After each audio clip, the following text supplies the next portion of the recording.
Welcome to the Leafy podcast, helping real estate investors and entrepreneurs grow. Say hello to your hosts, Jennifer Gligoric and Brian Price, founders of Leafy Legal Services, teaching you how to protect your assets, grow your business, and manage your wealth. Let's start the show. Hi, everyone. Welcome to Leafy Legal. Thank you so much for being here with us today.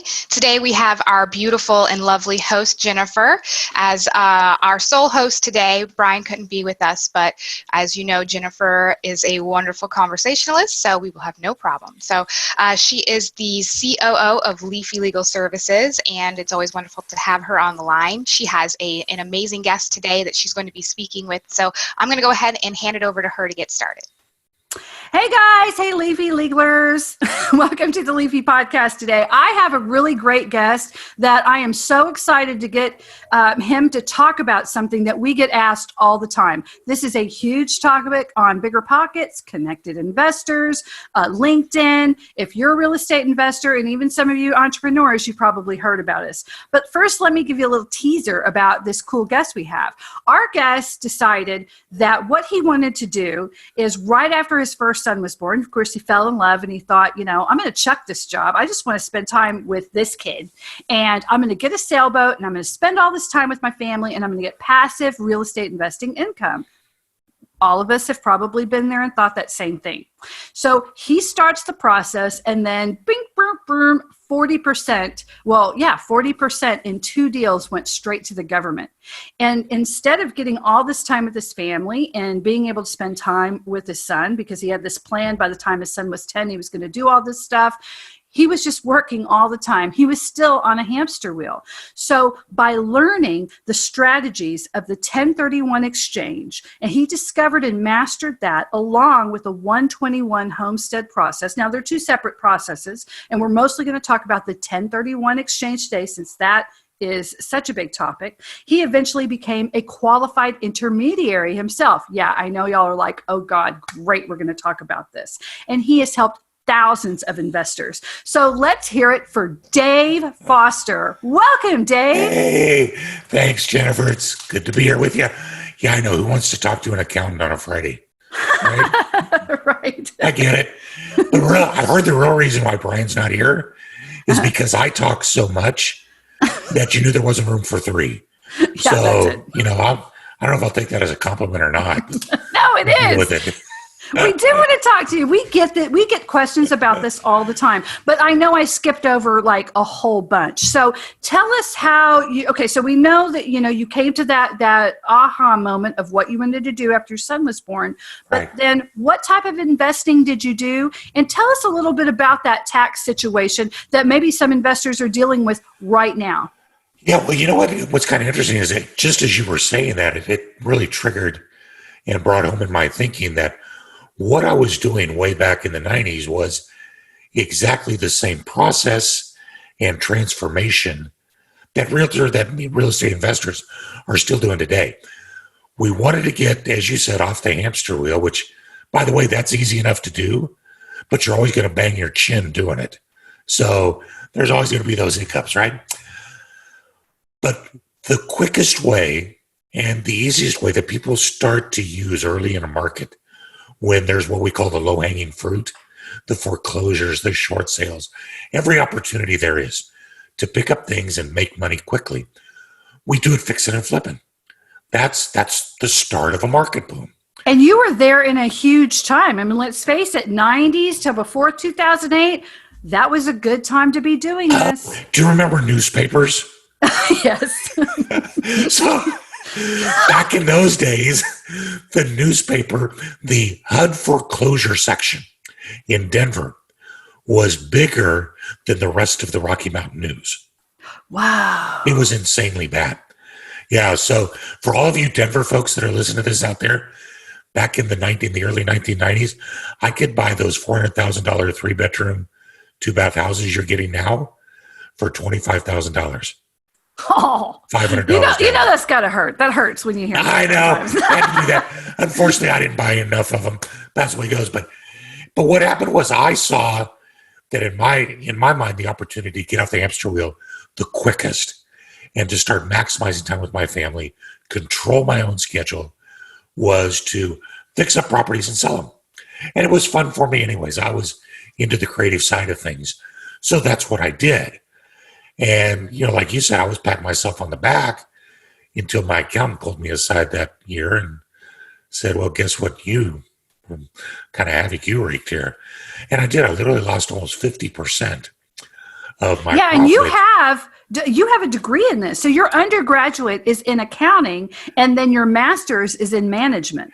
So you did not just come off the turnip truck here. You're someone who, had a background, and it's still, so don't feel bad if you're listening, anyone who's listening, because it is, this is a learning curve.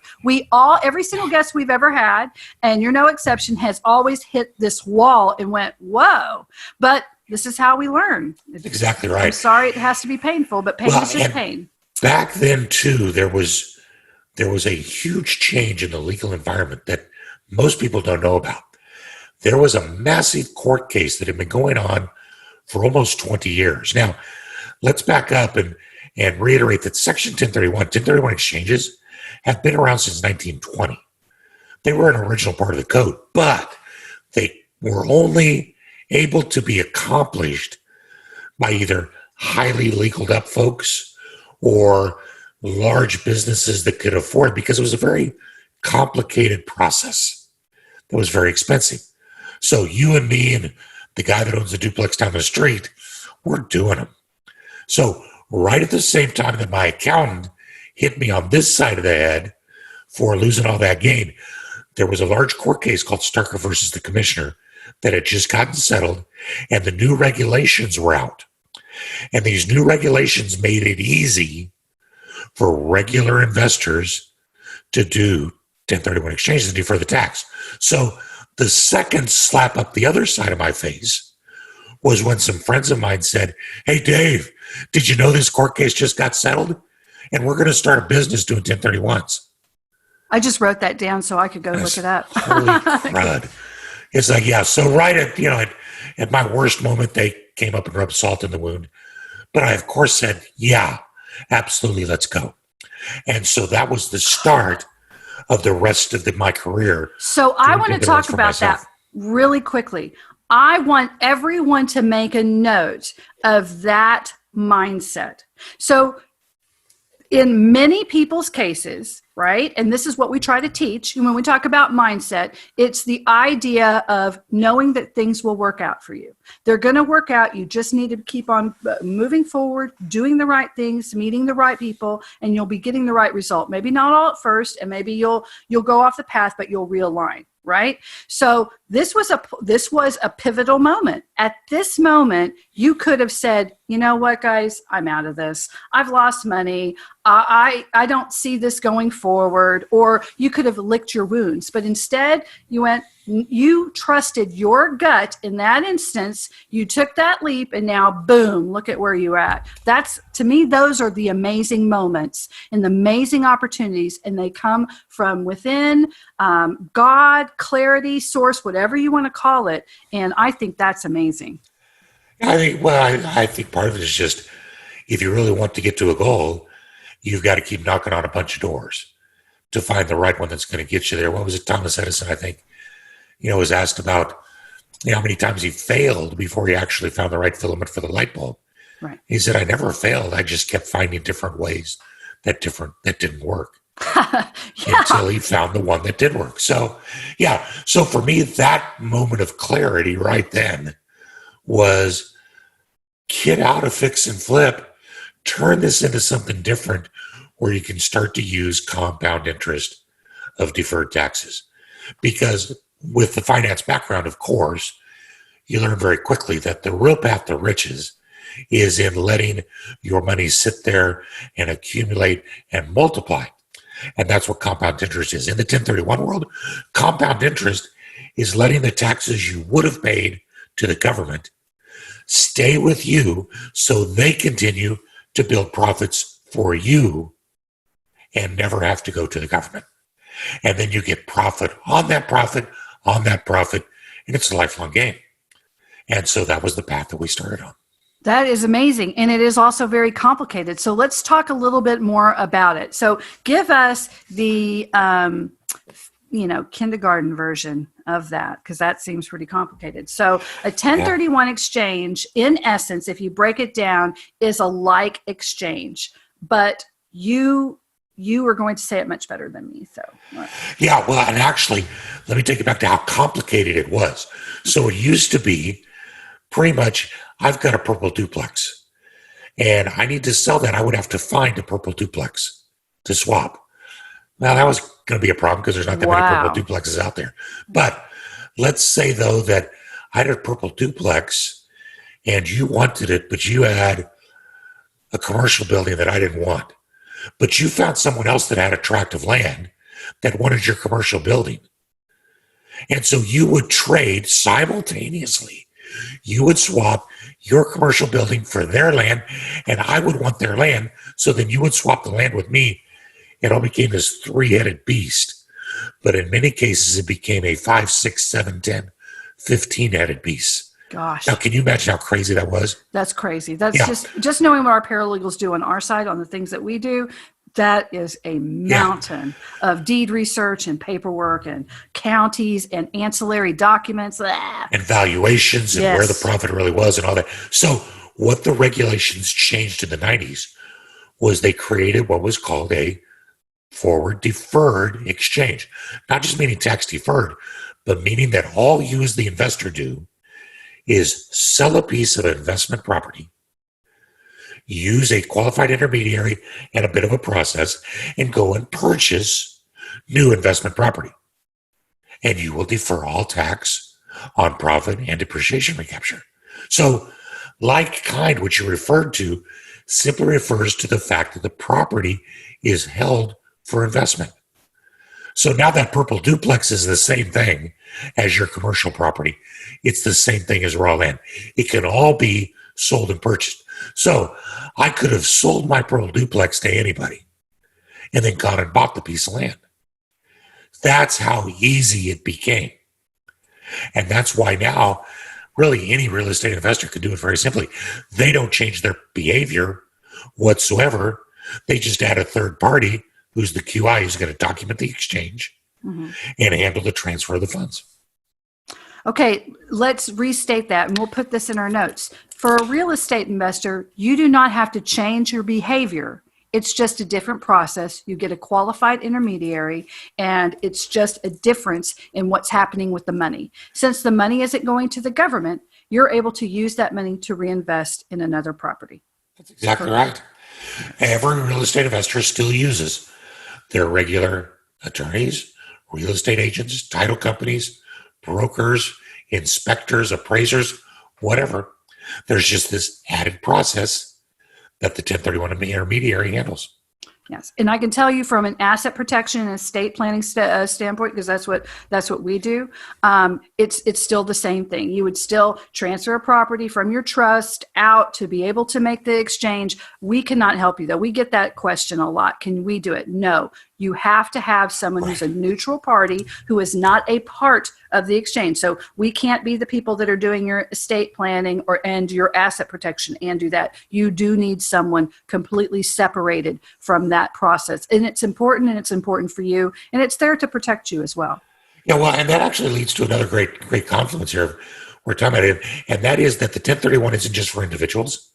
The 1031 exchanges can be done by any tax-paying entity. So there's the important aspect you just talked about asset protection, about positioning things for liability and for retirement, and all those sorts of strategies that we use. The 1031 folds into whatever. So when you create a great legal structure for your clients, the 1031 part of it is we simply come in and enfold wherever that is. So we're everybody's friend. We'll talk about how powerful it is. If you make $100,000 on a property, generally with capital gains, whatever you may pay, 20%. Well, that's $20,000. And I get the comments often, well, I'm going to have to pay it back anyways. Why not just pay it now? Well, I don't know about you, but my accountant, his name is Turbo Andy, and he threatens to fire me every year. But He's still mine as long as he's there. Turbo Andy would kill me if I didn't contribute to my 401k, right? Yeah. IRAs, 401ks, retirement. What's the benefit? They're tax deferred, which lets the tax be used to build for you. Why would you ever want to avoid something like a 1031, which is exactly what a 401k is, but outside the retirement scope? So you can simply do it. So that $20,000, sure, write a check to the government. I know I did, to my everlasting regret. Yeah. Or why not keep that $20,000 working for you at 10%? Because I'm an accountant with bad math, it makes it easy. Mm-hmm. At 10%, you're making $2,000 a year off the government. Mm-hmm. That's the government's money. They're just letting you keep it. Yes, and this is all legal. We're not talking about anything illegal. The government wants people, they promote real estate investors. They want people to be successful. They don't want to get into any benefit system. So they do things for people who are smart and do their due diligence and are doing things correctly. As long as you have everything correctly, there are things that are able to help you.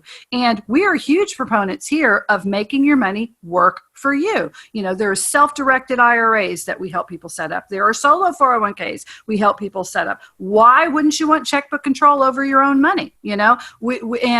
All these things can work together with a 1031 exchange so that your money is working for you. And wealth and wealth building is just, you have to think about money differently, just like Dave is. You just think about it a little bit differently, and then suddenly all these great new options come available to you, and it's the same process, the same thing. It's just things are starting to work for you rather than you feeling like you're working for them and they're against you. Yeah, it's kind of like, it's just all part of building that team, isn't it? You've got to have a great team, and your great team is not just a realtor. Right. It's everybody else that's going to help you build that. Yeah, it's important. And that's one of the fun parts about being a real estate investor is you are no longer a person on an island. You go out and you meet people, and some people you learn from, and other people become lifelong colleagues and friends. And it can be just a wonderful experience. I mean, we meet people all the time. It's life-changing. It's life-changing. And you can have win-win situations, and every house that gets renovated with a family put in it is better for the environment. There's a family that now has a wonderful home that they can keep alive. It's good for the communities. I mean, being an investor is probably one of the most rewarding things for communities and, personally, that you can do. It's a great, if you're thinking about it and you want something that feels more heart-centered, think about this really seriously. Anyway, tell us a little bit. So now that we've talked about 1031 exchanges, of which Dave Foster is an expert, let me get his website really here just to give y'all a break, because I know y'all probably want to look him up. All you have to do is go to the1031investor.com, the1031investor.com, Dave Foster, and it'll give you all this information. And of course, Tammy will put all the links and everything, as she always does. But there's another little component here that I kind of want to get to as we get to the end of this. Over the last 2 decades, as Dave has built his portfolio, he's also used a 121 homestead exemption as well. So tell us a little bit about this. Okay. This one I'm actually kind of proud of, because it was some creative thinking way back when we took advantage. And I'm pretty convinced that right now my picture is on a dartboard inside the IRS office. No. And I'll tell you why in a little bit. Yeah. So the 2 parts of the tax code that talk to real estate specific are 121 and 1031. 1031 is investment property. We talked about that. You sell investment property, buy investment property. You get to defer indefinitely paying the tax on the profits. Section 121 is for your primary residence.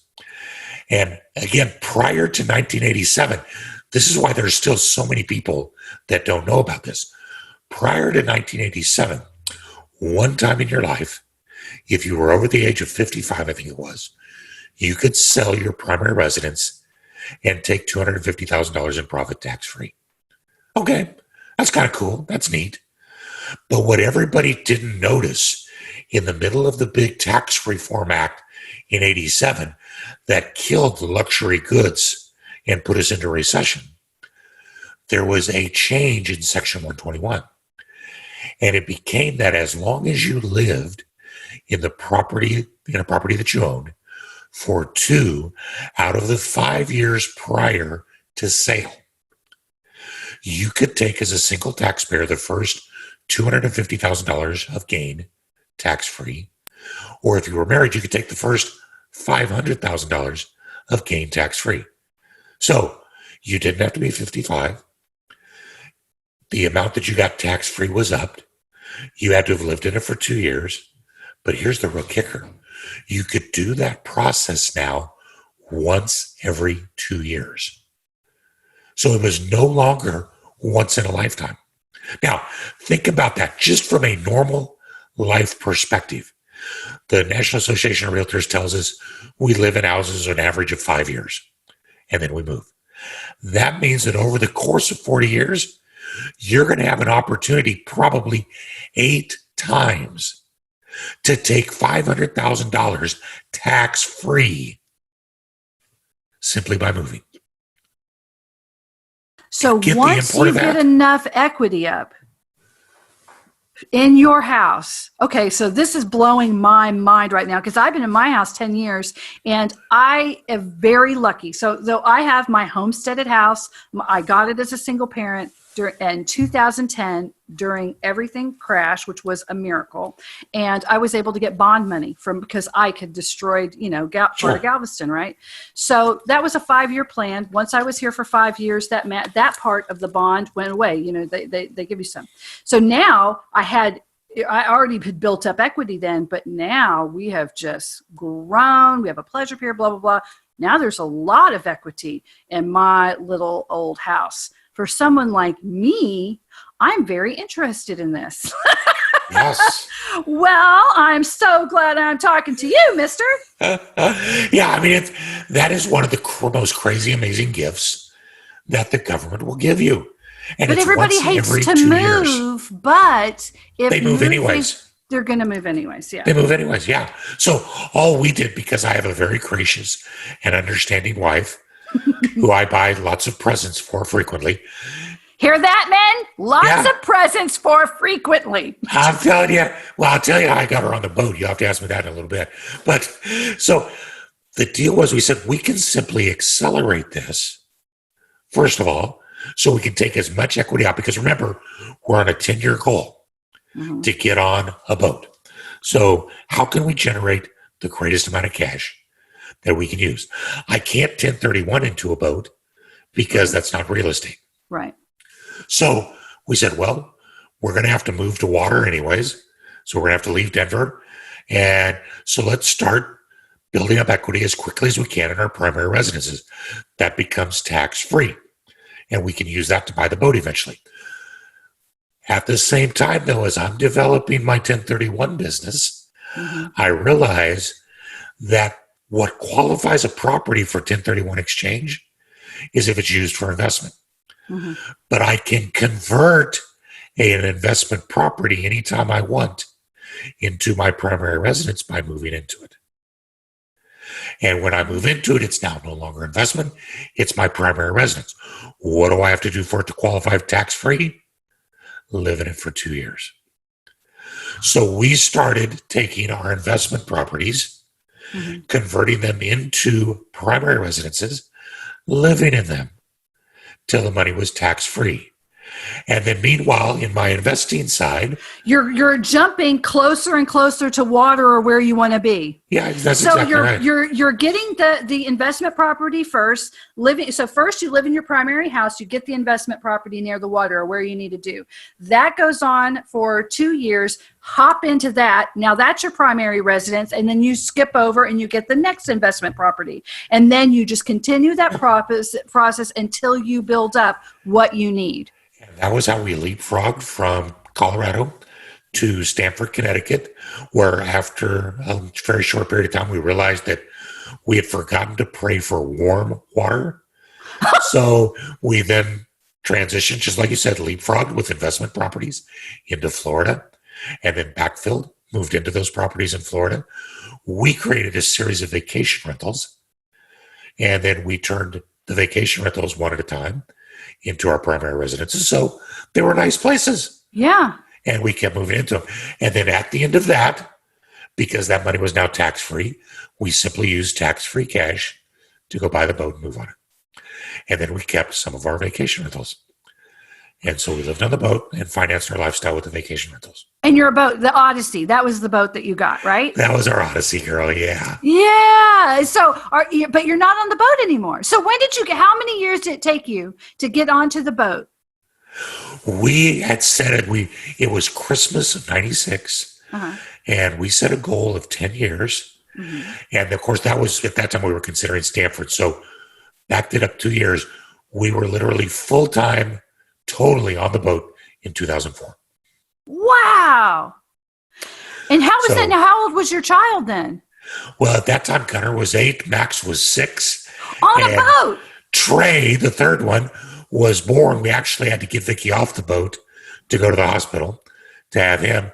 And then we adopted our fourth one, Christopher, while we were living on the boat. So we raised 4 boys on a boat.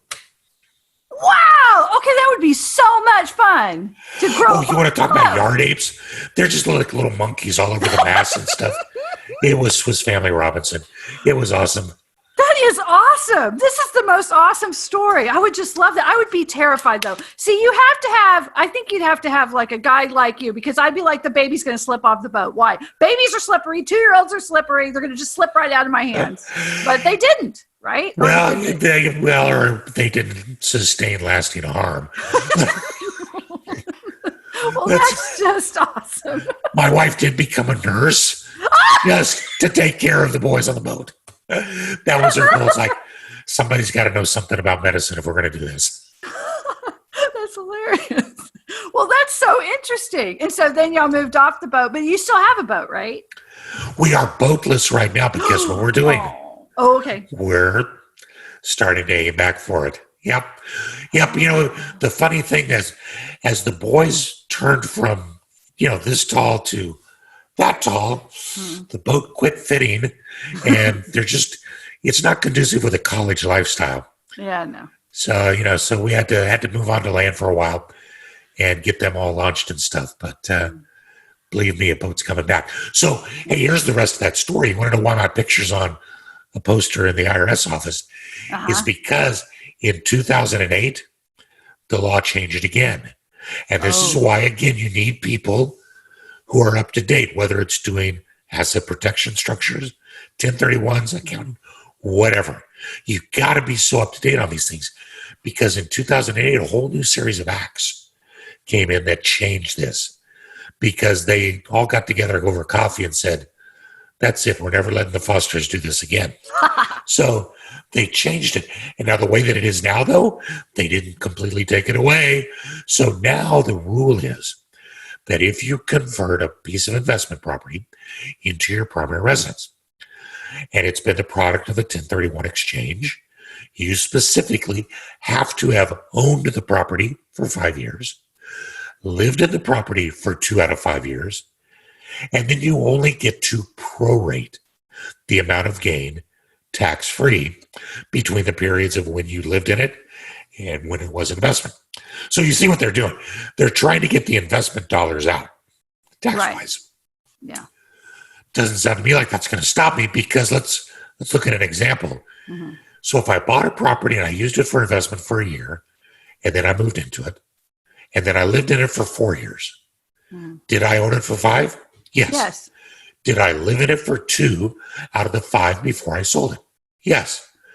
What do I get to take tax-free? 4/5, 80%. So by the time you've owned it for 20 years, if it's a retirement home, you get 90% of the gain tax-free anyways. Right. So yes, it's not, you do have to recapture depreciation. So yes, it's not as good as it was, but it's still not too bad. I have a realtor client on St. Pete Beach who has purchased over the last few years 3 condos in the same building on the same floor, side by side. When he retires, he's going to move into the first one. He's converted it into his primary residence, hasn't he? Yes, he has. So because he did 1031s on all 3 of these, when he's ready as his wife says, when it's time to redecorate, we're just going to move. So when he's ready, he will sell that first property. He will get a portion of the proceeds tax-free. He's going to pay a little tax, but we pay a little tax if we access our IRAs the same way. We're still limiting it. So, and where's he going to move, though? To the next one. Yeah, next door. He's cutting down on moving costs dramatically. Yes. Although he's going to abuse his friends. So I'm going to make sure I don't answer the phone the week he calls. and same thing. By the time he's done, he will have taken a huge chunk of his gain tax-free. Yeah.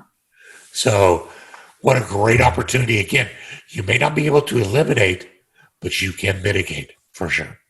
Yeah, well, I mean, it's still a huge difference in taxing if you don't do this at all. I mean, you know, one really allows you to keep on moving forward, whether it's redecorating or whatever you're doing. It may not be as quick as before, but, you know, it's still leagues over, you know, having to pay 40% and just still staying, you know, like running. Well, that's exactly right. Amazing. So that's one way to mitigate it. When people like to talk about end-game strategy, so where are we heading with this ourselves? Well, first of all, probably going to try to get another boat, right, and do this again. But at some point in time, we start to look towards the end game. When am I going to be done being a real estate investor? Yeah, I don't know, maybe never, because you know what? It's awfully fun. And I may not be able to hold a hammer one day, but I can always hire some young kid and stand over and irritate him while he's holding the hammer. You know, we can do that.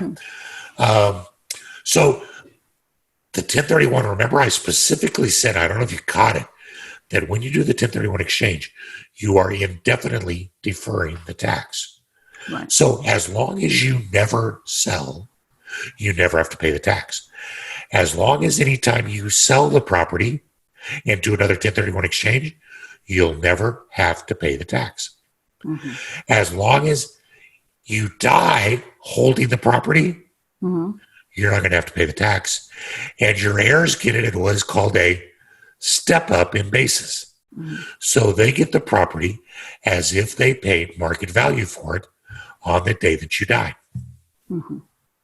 Yep. So all of the tax goes away. Yeah. And of course, if this is all written into your trust and your Poro will that you would need for your estate plan, that kind of spells it out too. So that you need that, because depending on what state you're on, you just don't want things to go into probate. That's exactly right. That's exactly right. So they get it tax-free. It's done. They start over. What a great way, except of course you have to die to get it. But the whole point is there's numerous ways to never have to pay the tax. Yeah, this was amazing. Well, this has just been amazing. We've been talking to Dave Foster of the 1031investor.com, the 1031investor.com, Dave Foster. And he's a qualified intermediary, and he is a 1031 exchange expert, and he's also a 121 homestead exemption expert. So if you have any questions about that, this is where you go. Dave, do you have anything you want to leave our Leafy Legaler podcast audience with? You know, someone once asked, what would be your advice for someone wanting to get going? And the idea is take the first step now. Figure it out as you go. Go for it. Surround yourself with good people and go do what you love to do, because life's too short to not. That's a good thing to end on. Okay, well, Tammy, I have nothing to add to that. Thank you so much, Dave, for being here. And Tammy, take us away. All right. Yes, thanks again, Dave. And I will have all of his information in our show notes as usual. So if you need to contact him, I will have all of that connected information right there for him. And thank you again, Jennifer, for hosting today. Amazing job as always. And if you would like to find us on social media, we are at Leafy Legal all over Twitter, Facebook, LinkedIn, everywhere you can find us. And thank you again for tuning in today to Leafy, and we can't wait to see you next time. Have a great day. Bye-bye. Attention real estate investors and entrepreneurs. Did you know that real estate investors are a primary target for lawsuits? According to the National Survey of the Court data, 25% of Americans risk being sued in their lifetime. However, if you are a real estate investor, you have a 95% chance of being sued in the next 20 years. Leafy Legal Services helps you protect your assets and strategically grow your business and wealth. Leafy Legal Services are experts at the Series LLC and Delaware Statutory Trust, two of the newest and most ideal legal structures for real estate investors. Leafy Legal Services have the most personalized and affordable solutions for setting up LLCs. Property owners are always at risk when it comes to their assets. Anonymity is so important. If you own just a rental house and you own your home, you have to protect yourself and your properties from any potential legal issues. Leafy Legal Services have the right solutions to make sure you are happy and feel secure. They offer cost-effective documentation that suits their clients' needs. For a free consultation and ebook, visit LeafyLegalServices.com. They are waiting to hear from you. LeafyLegalServices.com. Follow us on Facebook, Twitter, and Instagram. Don't wait. Take action now. LeafyLegalServices.com. Protect your assets, grow your business, and manage your wealth.